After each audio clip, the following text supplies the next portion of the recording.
Morning students, welcome back on YouTube channel of Government College Deoli. Statistical averages में हम लोग median पढ़ रहे हैं। मीडियम यानी मध्यिका, हिंदी में इसको बोलेंगे।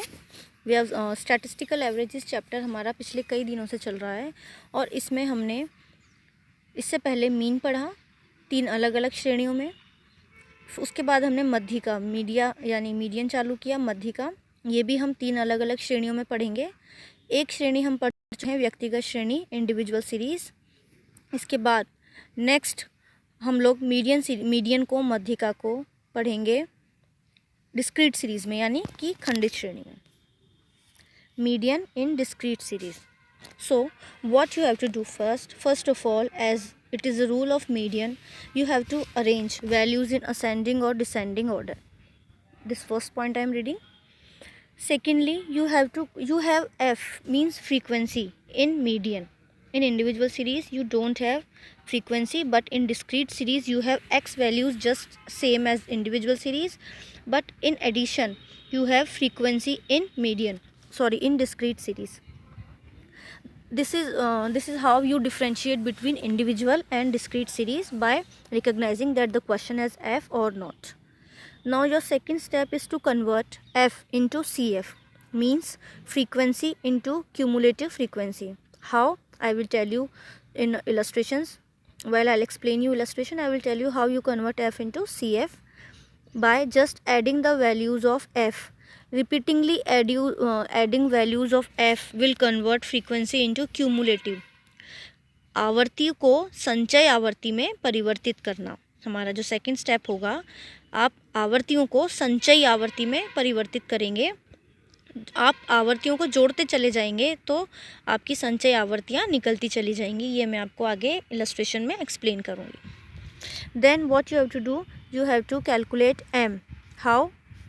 Same as in individual series, like n plus 1 divided by 2. Now n here means total of f, because you have frequency, and whenever you have frequency in your question, n always will be total of f. ठीक है, तो आपके पास n है यहाँ पे, तो वो क्या होगा, आपका f का टोटल होगा। Then you have to locate m into f. Now after obtaining m, value of m, मध्यिका पद ज्ञात करने के बाद you will locate that m into CF, यानी आप CF में ऐसा पद ढूंढेंगे जिसमें आपका जो m निकल के आया वो उसके बराबर होगा। ये सारे स्टेप्स आपके हिंदी में भी हैं, मैं आपको ये फॉरवर्ड कर दूंगी व्हाट्सएप पे। इन स्टेप्स को फॉलो करके आप लोग मीडियन कैलकुलेट करना खुद से क्वेश्चन लिख के, ठीक है। तो मैं अब आपको क्वेश्चन की तरफ लेके चलती हूँ और किस तरीके से खंडित श्रेणी में कैलकुलेट किया जाती है मध्यिका आपको बताती हूँ। ये आपका क्वेश्चन है, find out the median from the following data. ये साइज़ है यानी कि x दे रखा है और ये सारी आपकी फ्रीक्वेंसीज़ हैं। तो इस क्वेश्चन को देख के आपको ये पता चल रहा है कि ये हमारे पास फ्रीक्वेंसी की एक कॉलम है, तो ये कौन सी श्रेणी है, खंडित श्रेणी यानी डिस्क्रीट सीरीज़। क्वेश्चन में साइज़ दे रखे 10, 11, 12, 13, 14, 15, 16, 17 एंड 18, ये यानी ये पूरी वैल्यूज़ आपकी x की वैल्यूज़ हैं। Now first of all arrange this values in ascending और डिसेंडिंग ऑर्डर, अवरोही या आरोही क्रम में इनको आप जमाइए। तो ये देखिए हमने कॉलम बनाए, हमने पहले 2 कॉलम बनाए। First of all always start your question and write down the formula. After that you will know how much columns and what calculations you are going to need. So this is your x question, and question is already arranged in ascending order, so you have to just write as it is in your solution: 10, 11, 12, 13, 14, 15, 16, 17, 18. Okay, now here is your f. Write down in your solution part 1, 9, 26, 59, 72, 52, 29, 7 and 1. Okay, order of question have not changed because it is already arranged in an ascending order. Now your third step after writing down question, since अभी तक हमने कोई भी solution start नहीं किया है, we have just written down question as it is in solution. Now your first step is to convert f into CF. How? देखिए आवर्ती को संचय आवर्ती में आप किस तरीके से बदलेंगे। पहली जो CF होगी वो वही होगी जो f है आपकी, ऑलवेज है ना, जो पहला f है वही आपका पहला CF होगा। Now add first f into second f, ठीक है। फर्स्ट f को आप किस में ऐड करिए, सेकेंड f में। एफ़ मतलब मैं यहाँ पे बार बार एफ़ शॉर्ट में और इनको आवर्तियों को एफ़ ही कहा जाता है, यानी पहली आवर्ती में दूसरी आवर्ती ऐड करिए, यानी 9 + 1 10 तो वो दूसरी बन जाएगी, फिर 9 + 26 तो वो 36 बन जाएगी।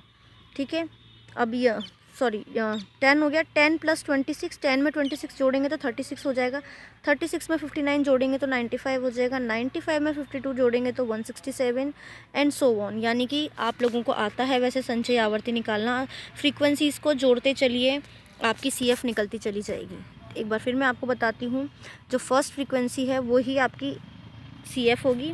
वहीं से शुरू करते हैं, 9 + 1 10, 10 + 26 36, 36 + 59 95, 95 + 72 167, 167 + 52 219, 219 + 29 248, 248 + 7 255 एंड 255 + 1 256। इस तरीके से आप क्या करेंगे, एक एफ़ पहले एफ़ लेते हुए उसमें दूसरी एफ़ जोड़ेंगे, फिर जो टोटल आएगा उसमें तीसरी एफ़ जोड़ेंगे, फिर जो टोटल आएगा उसमें चौथी एफ़ जोड़ेंगे। इस तरीके से कैलकुलेट करते हुए आप CF को ऑब्टेन करेंगे। After that, after calculating CF, you have to calculate M. M means what? N + 1/2. See here, N means what? Here in discrete series, N means total of F. Total of F is 256. That means last of CF is your total of F. क्योंकि CF total हम F का total करते चल रहे हैं, तो जो last में आ रहा है वो क्या है आपका? F का टोटल ही है। CF मतलब एक तरीके से आप टोटल करते हुए चल रहे हैं, तो 256 is your total of F। तो here you will write 256 + 1 divided by 2 and you will get 128.5। Now your M यानी मध्य का पद जो है आपका, M इज़ योर 128.5 आइटम। अब what you have to do, you have to locate this median into CF. How? This is 128 and you have to search that CF which is nearly to 128। 95 कम है 128 से, लेकिन 167 यहाँ पे सही है। ठीक है, यानी 128 किस में आएगा?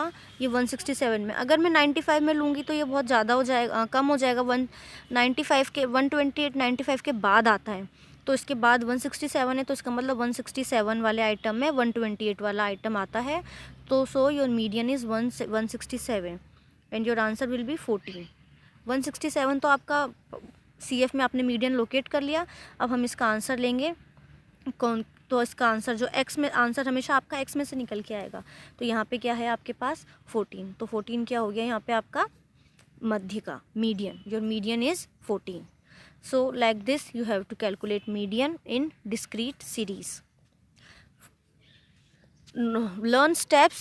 First arrange question in ascending or descending order, then calculate CF, then obtain M. After obtaining a M, locate it into CF and get the question and your answer will be from your X। तो इस तरीके से आप ये मध्य का ज्ञात करेंगे। तो मध्य का ज्ञात करना हमने दो श्रेणियों में सीख लिया है, एक तो व्यक्तिगत श्रेणी में इंडिविजुअल सीरीज़ में, एक डिस्क्रीट सीरीज़ में जो कि आज हमने देखी खंडित श्रेणी। नेक्स्ट वीडियो में we will going to discuss how to calculate median in continuous series।